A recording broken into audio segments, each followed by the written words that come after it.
Hello, I'm here to help. I'm helping with these rotation problems on this gun for a class assignment. Some of them are present, some of them are not. Looking through the file, I see this is what the original back looked like, where the gun is moving, or I don't know what this is, a barrel in the back, who knows. If you look at it from this front viewport, you can kind of see that it's moving, and like, I bet if I turn on show trajectory, yeah, so the gun is moving and rotating when it really just needs to rotate. So I'll show you how to fix that, and then I'm going to show you how to fix. It sounded like you wanted these to rotate, these little gears. So here's a little problem execution thing to show how to get things that are rotated to actually rotate after you have animated them rotating. So we're just gonna jump in really quickly. Oh, here's the barrel working in the back. Working in the back. Oh, great. All right, so we're gonna do this again on this piece, and then we'll just delete it and use what's there already. One thing you should do is not just operate in one viewport. I saw you had orthographic, and it just doesn't work. Like, you can't tell what's going on ever. So I recommend, especially for beginners, to work in the four corners: the top, left, front, and perspective, so you can see what's happening and orient yourself with really what's going on. You can also see that the gun is moving up. It's not in the middle of this rotation piece in the back right here, and then it rotates up, and then it's in the middle. So we're gonna fix all this. What I'm gonna do is go to the end frame, and we're just gonna select all the keyframes and delete them. So the back one can be solved with a very simple anchor point adjustment, or effect pivot only. So I'm going to turn that on, and instead of centering to object, which would just move it up there, we're going to align it to another object. So this is active. Alt A is just align, and now this should pretty much be good. And now when you rotate this, it just goes around perfectly, and you don't have to do anything else other than animate the one angle. So we'll have it go mostly up. The reason it's not going straight up with my snaps is because this first angle is 58.389 or something, so it's not exact. If it's 45 and we make this like this, that should work just fine. So I'm gonna call this problem solved, and we're gonna exit out of this. So that's just adjusting the pivot point and animating as you should. Not necessarily the bottom point of your object, but where it actually needs to rotate from, and that's this chamber barrel down here. So just put a note, you change the anchor, and then it's done. So you can do a bunch of different stuff with that. It looks like you're wiring parameters. That's good, but I would make this detail either much bigger or something, like do something else with it, because it's very, very small right there. And then up here, I think you were trying to animate these, so I'm going to do it wrong to show you how to do it right. I'm going to copy one off. I'm going to hide everything. I might select this barrel just so we have some reference. Okay, and let's say you just wanted to spin like 50 times around your local whatever spin, but now when you watch it, it gets a weird wobble to it. That's the order of operations pretty much, and the gimbal and all this other stuff, where the program is doing a bunch of code. If you change this from local to view, you can see what it's doing to get to these different rotation points in the absolute world. Like, it keeps changing them. But we only want to change one axis, and that's the one that we rotated on local. But it just doesn't translate really, so you just have to tell it that you're going to only use one axis, or you're going to prioritize a different one. So it defaults to X and Y, And that's okay for some things, but for some other things, you just want to come into here. So you might be in creation, motion, click on, I don't even think you have to click on rotation. It should just be there. You might be in position, but just click on rotation, axis order, change it to ZXY. You can try that. So you noticed it snapped immediately. So it's got a different, it's wonky, but we can see what happens. It's still kind of screwed up. So we're going to delete the keyframe, and I'm going to delete the first one too. And now when we look at this, you can see that things are weird, but we might be able to decode what we need. So not on the Y, not on the X, something else, whatever. So rotating this, we don't want it to rotate this way, but we do kind of want it to rotate this way and sort of this way because it's going to go down. So it's a combination of those variables in a different order. It gets really weird, and that's sometimes why it's recommended to just build things that are straight one direction. So this, if you look at it, is straight up and down. And I'm going to animate it in one direction, and you can see all the numbers are changing in weird ways, but that's just fine. Because now that we have ZXY, we should be able to just rotate this to a different angle, and we can see that it's just rotating on that. So I recommend building things straight, flat, either like toward a wall or toward the floor, one or the other, because any other way you're going to get things screwed up. So I made these examples. I'm going to hide and show them.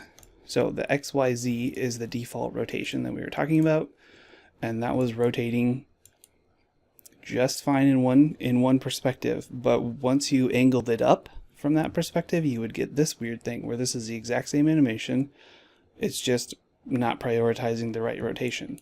So this second one is ZXY, and it has the same animation. And then when you rotate it up, it works perfectly. And then the other thing that you can try to do is to animate an X form, where you are not messing with these axes orders at all. You're just using a shape modifier to affect it, really. So I will go through that, but if you look here, this angled one is an instance of this, and that's almost what I would recommend to do. And then you just make this one object properties unrenderable in the end. So let's do it with this one.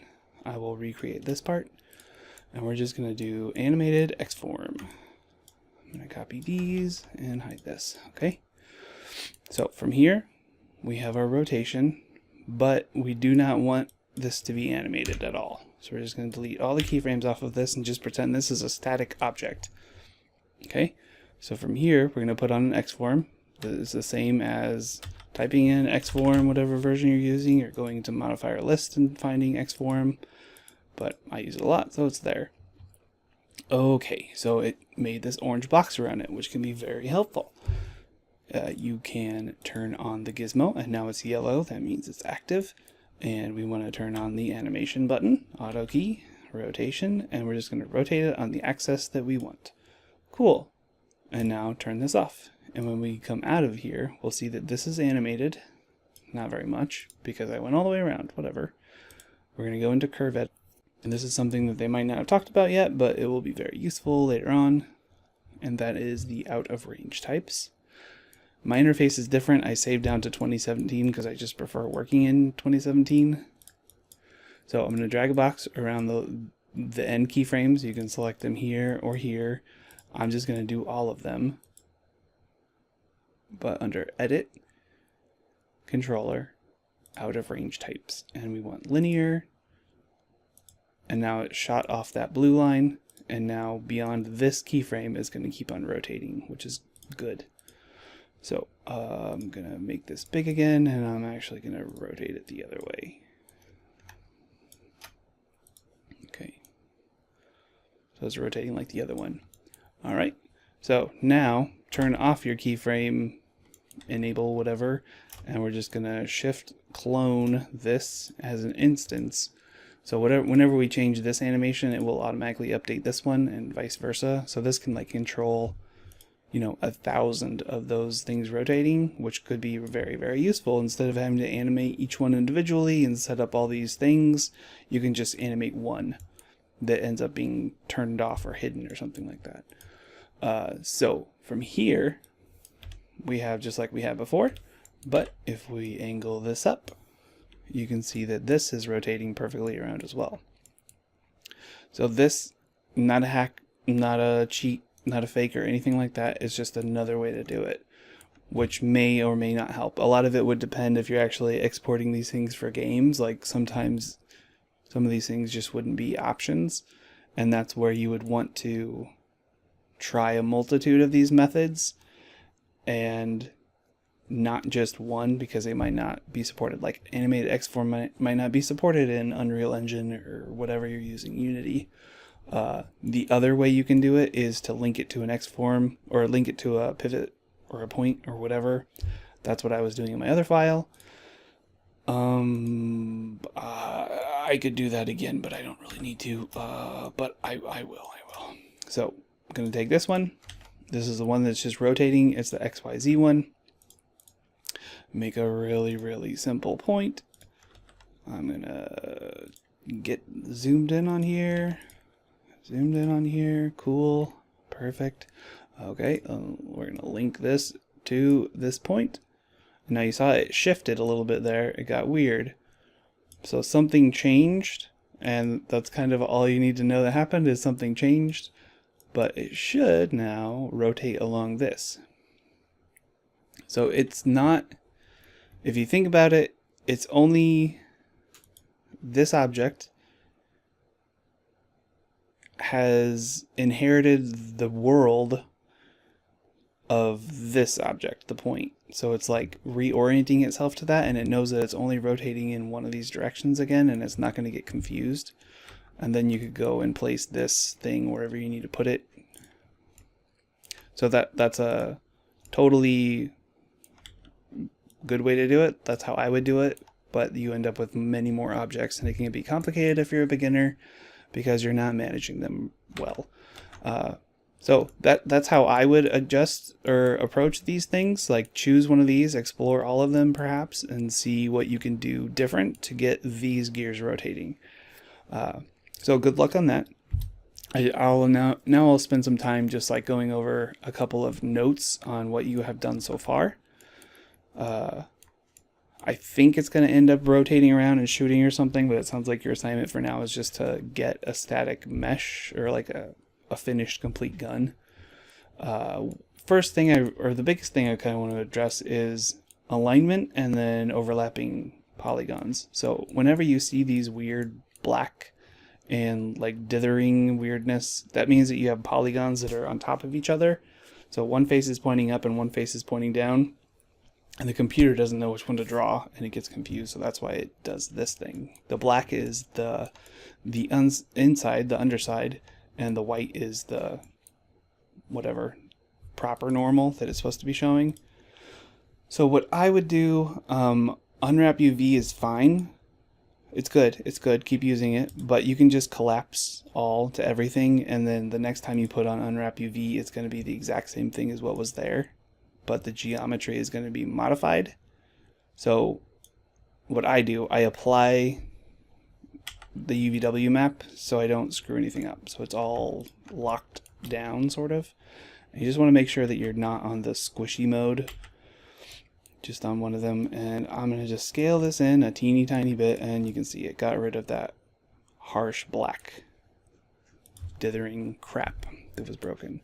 Let's say, I don't know for sure if it's a problem or not, but it seems like it might be. Wherever you have new faces created from your primitive objects like your cylinders, these are really hard edged. So we'll select one, and you can use a thing called smooth, a modifier. Auto smooth is just fine. Sometimes you can get good results and you just raise and lower the threshold angle, but like that makes it better. So it's smooth across instead of chunky on one side or the other. And you can just collapse that to collapse it down. collapse down the modifier. Who knows what it's even called or what it's for. So that is smooth. You can get to it through this window. Ooh, that's not right. Smooth modifier. Here we go. Auto smooth. Okay, that fixed that one. And collapse it too. Okay, so I'm always like trying to embed what I do and not have just shitloads of modifiers for no reason, really.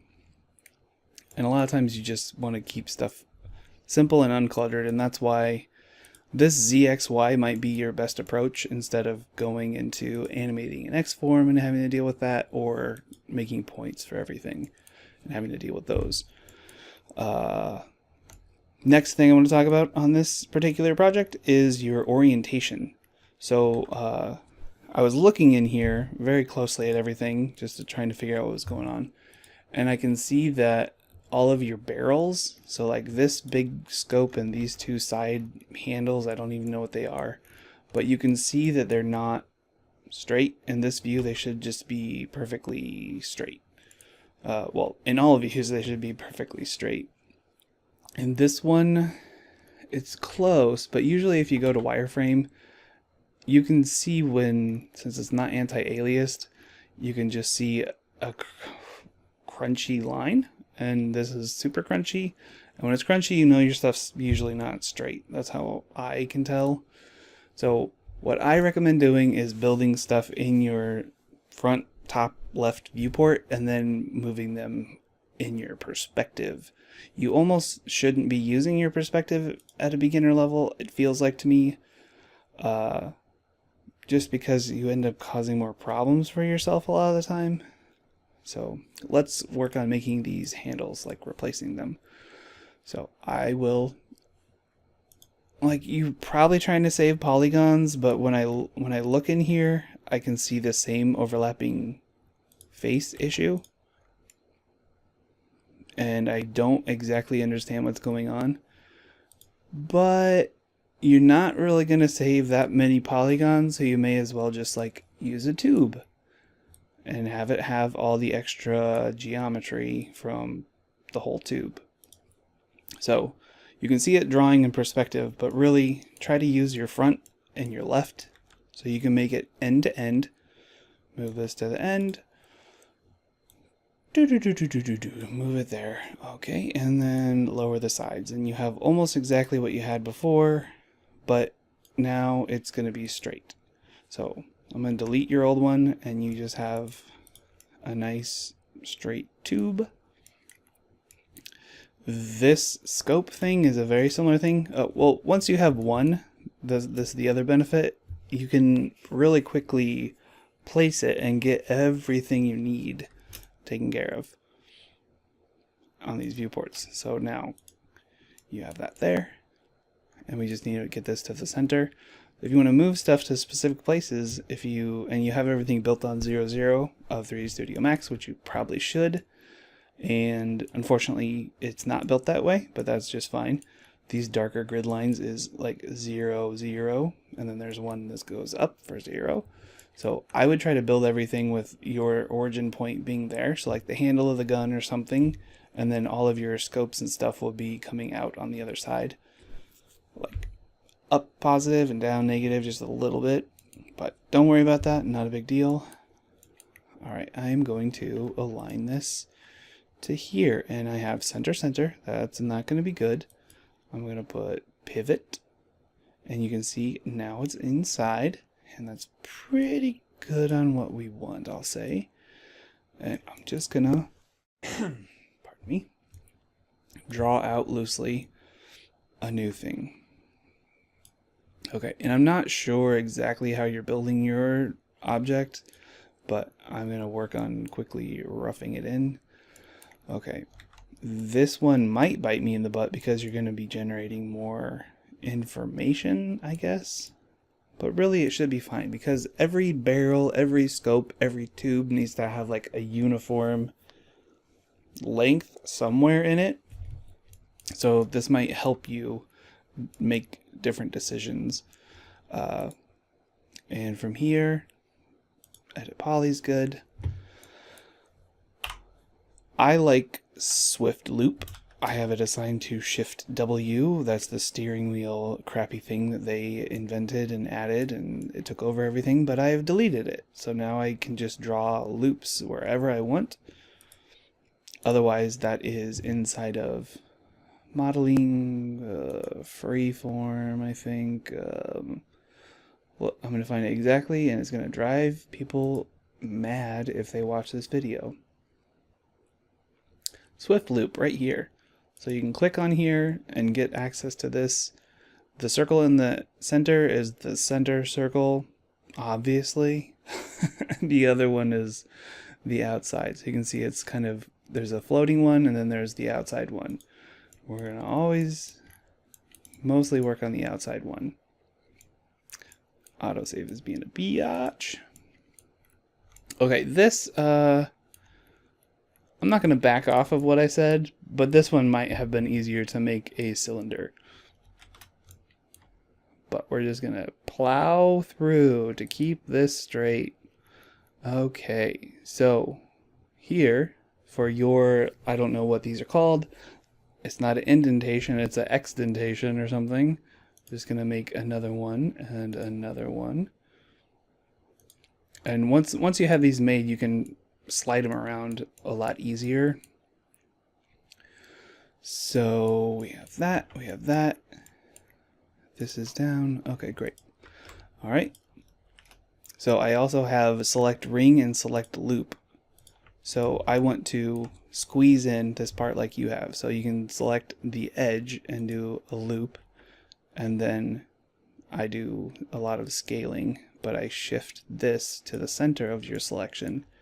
And then, oops. I also have a shortcut for that. It's the exact same thing, selecting the edge loop, and I'm just going to draw this in. Perfect, perfect, perfect, perfect. And it looks like, you know what? I have an extra edge loop, so you can just delete that out. And I also have, oops.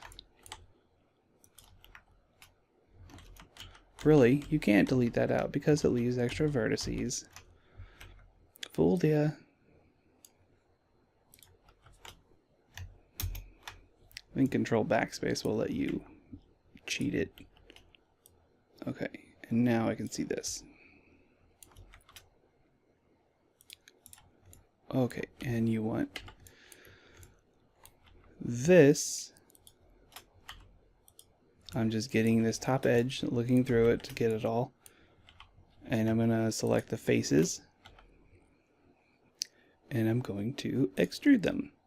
Okay, and this is some crazy crap. What's going on here? It's just going by the group and averaging and making a weird number. So do local, normal, and that's good. So this is gonna have to be re-UV mapped or something, whatever the word you want to call it. But you will have an easier time than if it wasn't straight. Okay. So from here, you can just start moving stuff around a lot easier. In my opinion, it's easier. And then you have, you know, you have straight edges everywhere instead of wonky rotations and stuff. And you'll see this will go black once I go too far outside of what it should be. But what I would say is one overall comment also is like, keep in mind the scale of things. So the scale of your telescope or whatever this is, scope, or just barrel, it's really, really thin. So a lot of the detail you put on here isn't going to be seen from far away. So what I would do is like, I recommend you to push it, like make it more extreme, like more exaggerated or something, like more fun. I don't know if you're doing realistic or what, but the rest of this, it feels kind of cartoony, which is just fine. I've got no problem with cartoony. Other people might, but screw them. Cartoony is good. But you can see how just bulking some things out adds a little bit more dimension. And this, again, is just a weird smoothing issue. And I prefer to use this modifier because it's much faster than going into each polygon and smoothing them out or whatever. I just do that so I have control. So you can delete that one and move that one over there, but I would say, you know, do some stuff to this one, dress it up a little bit, put some different graphics on there or geometry details. This is nice, like this is a simple wire parameter thing, but it's kind of basic and it doesn't serve much of a purpose. It's kind of just like an arbitrary thing, just like these are, but it's so small that no one's going to see it. So I would say either make it bigger or put it somewhere where it's more noticeable, or break the silhouette of this, or, you know, anything. Like you could just put, let's do a cylinder. I like auto grid, just so I can get something in the right spot. Rotate this up 90 degrees, link this to here, center. All right, link this to there. And like now you have at least a little bit more, you know, different going on. Like there's a little bit of variety, so if there's shadows you can see it better, but like you can push it much further, like putting screws on everything, very easy.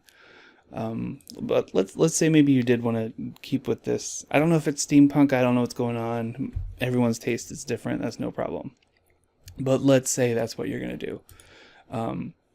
I, again, recommend making things kind of like we use this animated X form, where we're going to make one and we're going to duplicate it in different areas, and you'll see the benefit of that. So I'm going to make one cylinder here. Okay.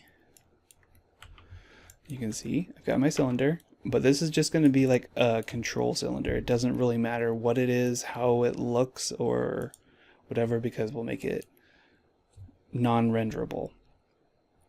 Okay, so I'm going to convert this to editable poly, and I'll quickly show you the magic of this. Not magic, who knows what you want to call it. I would call it magic. Oh, one thing you didn't do, you didn't name any of your things. I would name everything, and it doesn't matter how annoying and boring it is, name it all. Usually if you name one and you start duplicating it, everything at least has the right subname. Just adds a number to it. So this is going to end up being called a screw.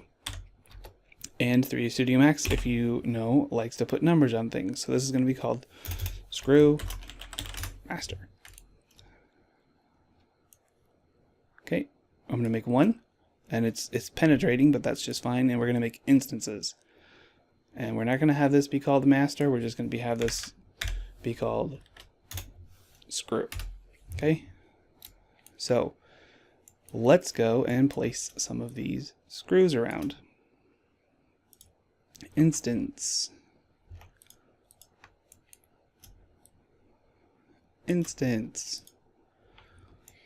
Cool. Okay, so we are going to focus just on this area. Alt Q so we can hide everything and just see what we're going to do here. Okay. Alright, so this is going to be kind of our camera view. But we're going to be working on this master. So it's in here. It can be a little confusing because it's overlapping your gears. Whatever, that's fine. I will just move it out. Oh, here we go. It's moved out. And again, I will use shift loop. But now whatever I do to this one, it will do to all of them. So you can really quickly kind of rough in some information, some details.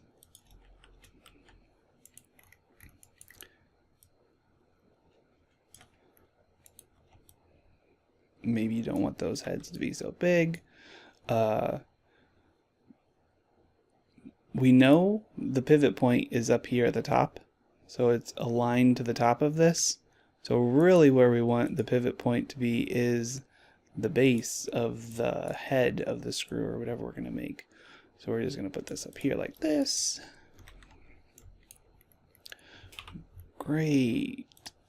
And it's not perfect or wonderful or amazing, but it's something that can make your modeling life easier. Oops.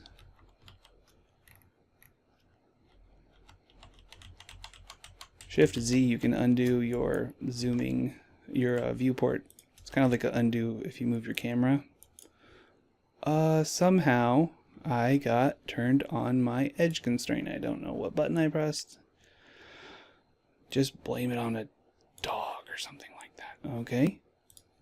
In here, instead of going and putting on the modifier, I'm just going to select everything, and then we're going to go down to the polygons and do auto smooth. So this is the exact same thing as what was in the other area.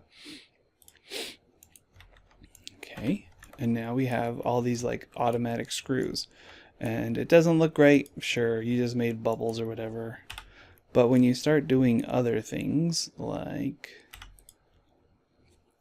let's delete this. How do I want to do this?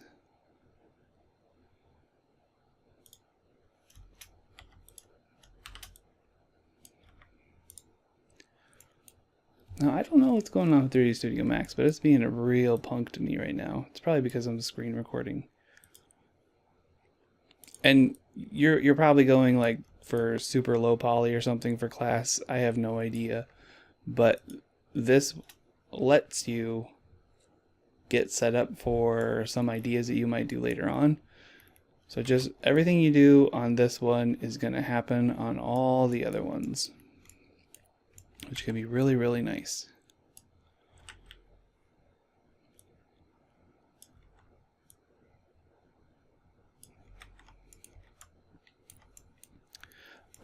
Sometimes you don't want things to be the same smoothing group because you can build in more detail by having a hard edge like that. But now pretty much whenever you go and you move these around and you start placing them, we can use the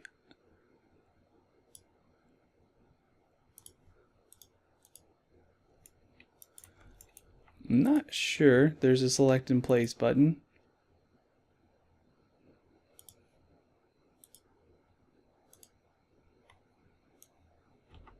Here we go. I got that working. And now you can just have all these things that are connected to that one master, and whenever you change one, it will change all of them. And they're also all named properly, which can be very helpful later on, or whatever. You know, say maybe we get out of isolation mode. Son of a gun. Literally. Well, those are there. I'm not going to move them around. You can move them around. But try to change all this stuff before you just end up using it, because that's not why I'm doing this. I'm doing this to help get you started. But you can quickly see how this can flesh out some of your models kind of quickly, easily, not too much work really. And you know, in games, that's kind of what they do. Movies for sure, there's a lot of making small stuff and duplicating it everywhere. What's something else? Oh, this down here. So this can happen really, really easily. I don't know exactly what happened. It just looks like you crossed your extrude threshold or something. So usually, again, collapse, pardon me. Ooh, wow.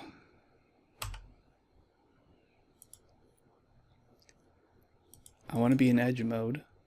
Stupid program. I think it's because I have select and place still on. Yes, that is why. Okay, yes. Something got wonky here. If it's wonky in this program, it's going to be super wonky in a video game or something. So I just selected those, did a ring, and deleted them. And then I'm going to select this edge and this edge. And you can just hit bridge and it will automatically fill that and kind of fix it, which is good. We'll just have this whole thing. We're not going to use subdivision. Auto smooth. better already. And I don't have any of your materials or textures or anything like that, but you can keep playing with this, and that might help you get off to a good start. Hope you learned something. If you did, let me know. If you didn't, also let me know, because I'd like to revamp and make things more useful for everybody. But that is that for this project. Leave a comment and a message if you want to see anything else in particular. Thanks for your time. Bye-bye.